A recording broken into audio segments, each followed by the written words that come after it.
আসসালামু আলাইকুম। একটি সত্য যা লুকিয়ে ছিল ইতিহাসের অন্ধকারে। এক মানুষের অটল বিশ্বাস আর অবিচল ধৈর্য সেই সত্যকে প্রকাশ করেছিল আর বদলে দিয়েছিল পুরো পৃথিবীর ধারা। আপনি কি প্রস্তুত সেই চমকে দেওয়া গল্পটি জানতে?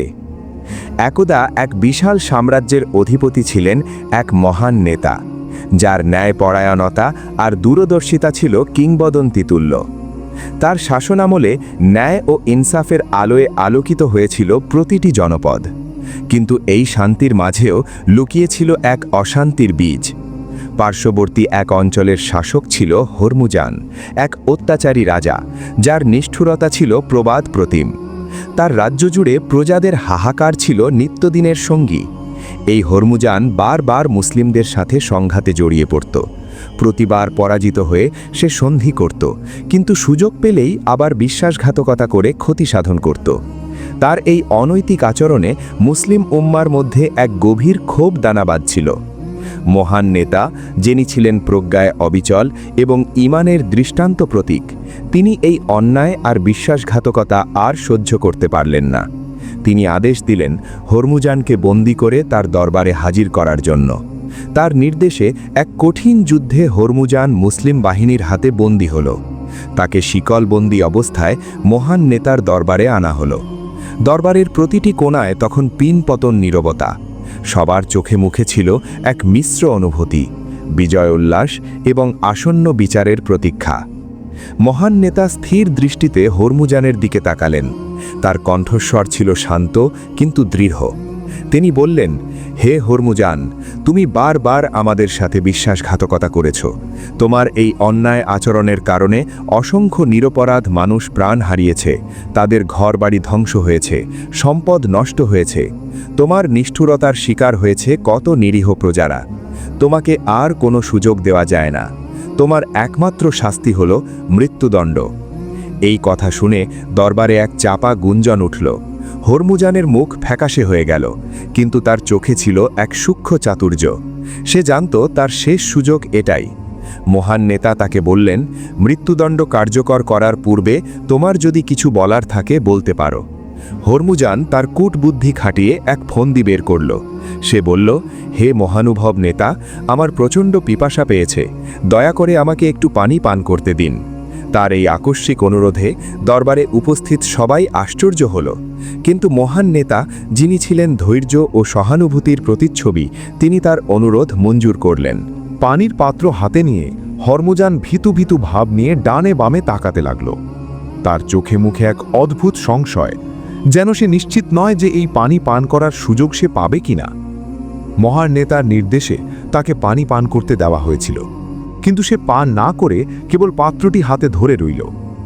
দরবারে উপস্থিত সবাই অবাক হয়ে তার দিকে তাকিয়ে আছে। একজন জিজ্ঞেস করল, কি হলো, তুমি পানি পান করছো না কেন?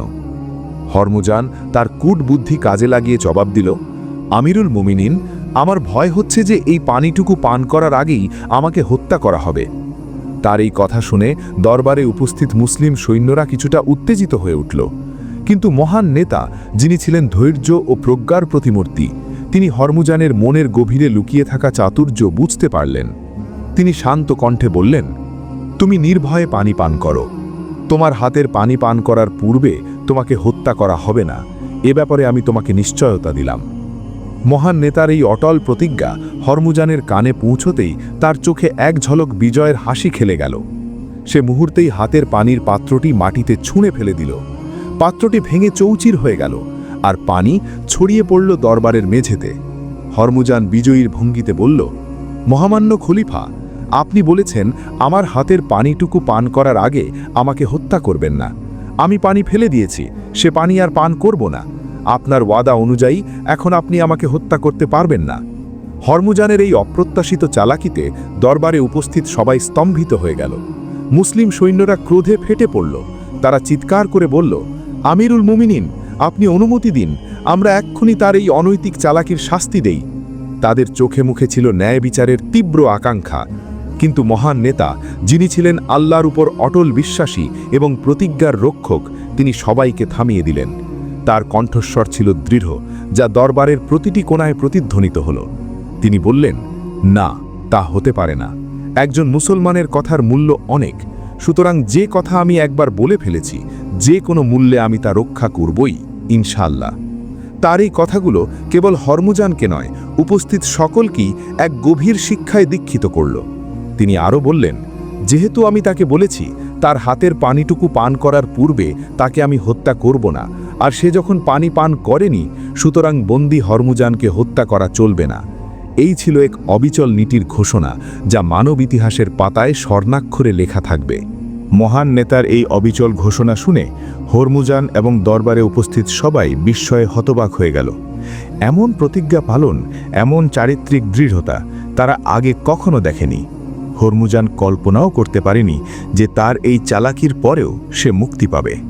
মহান নেতা হরমুজানকে লক্ষ্য করে বললেন, যাও, তুমি মুক্ত, আমার কথার খেলাফ আমি করব না। এই কথাগুলো হরমুজানের হৃদয়ে এক গভীর রেখাপাত করল। তার সারা জীবনের অর্জিত অহংকার, কূটবুদ্ধি এবং নিষ্ঠুরতা যেন এক মুহূর্তে চূর্ণ বিচূর্ণ হয়ে গেল। হরমুজান, যিনি এতক্ষণ নিজের জীবন বাঁচানোর জন্য ছলনার আশ্রয় নিয়েছিলেন, তিনি এখন এক নতুন সত্যের মুখোমুখি। তিনি দেখলেন, এই মহান নেতা কেবল একজন শাসক নন, তিনি এক জীবন্ত আদর্শের প্রতিচ্ছবি। তার কথায় ছিল দৃঢ়তা, তার আচরণে ছিল ন্যায়পরায়ণতা এবং তার হৃদয়ে ছিল আল্লাহর প্রতি অবিচল ভরসা। হরমুজান ভাবল, এই যদি হয় ইসলামের আদর্শ, যেখানে একটি কথার মূল্য জীবনের চেয়েও বেশি, যেখানে প্রতিজ্ঞা রক্ষা করা হয় সর্বোচ্চ গুরুত্ব দিয়ে, তবে এর থেকে দূরে থাকা হবে তার জন্য চরম দুর্ভাগ্যজনক। মহান নেতার এই মহানুভবতা, তার ক্ষমা এবং তার প্রতিজ্ঞা পালনের অপূর্ব নজির হরমুজানের আত্মাকে গভীরভাবে স্পর্শ করল। তার হৃদয়ের গভীরে এক পরিবর্তন শুরু হলো। যে হরমুজান ছিল অত্যাচারী, নিষ্ঠুর এবং বিশ্বাসঘাতক, সে এখন অনুতপ্ত। তার চোখের সামনে ভেসে উঠল সেই অসংখ্য নিরীহ মানুষের মুখ, যাদের ওপর সে অন্যায়ভাবে অত্যাচার চালিয়েছিল। তার মনে হলো, এই মহান আদর্শের ছায়াতলে আশ্রয় না নিলে তার জীবন বৃথা। আর দেরি না করে হরমুজান সবার সামনে ঘোষণা করল, আমি সাক্ষ্য দিচ্ছি যে আল্লাহ ছাড়া কোনো ইলাহ নেই, এবং আমি আরও সাক্ষ্য দিচ্ছি যে এই মহান নেতা আল্লাহর প্রেরিত আদর্শের ধারক। তার এই ঘোষণা দরবারে উপস্থিত সবাইকে আনন্দিত করল। হরমুজান ইসলাম গ্রহণ করল। তার এই পরিবর্তন ছিল কেবল একটি ব্যক্তির পরিবর্তন নয়, এটি ছিল একটি আদর্শের বিজয়। এটি প্রমাণ করল যে শক্তির জোরে নয়, বরং আদর্শের মহিমায় এবং চারিত্রিক দৃঢ়তায় মানুষের হৃদয় জয় করা যায়। এভাবেই যুগে যুগে ইসলামের অতুলনীয় আদর্শে মুগ্ধ হয়ে অসংখ্য মানুষ সত্যের পথে এসেছে। এই গল্প আমাদের শেখায় ধৈর্য, চারিত্রিক দৃঢ়তা, আল্লাহর উপর ভরসা এবং প্রতিজ্ঞা পালনের গুরুত্ব। এটি প্রমাণ করে যে কঠিনতম পরিস্থিতিতেও যদি আমরা আমাদের আদর্শে অটল থাকি, তবে বিজয় সুনিশ্চিত। এই ছিল সেই সময়ের এক অবিস্মরণীয় ঘটনা, যা আজও আমাদের অনুপ্রেরণা যোগায়।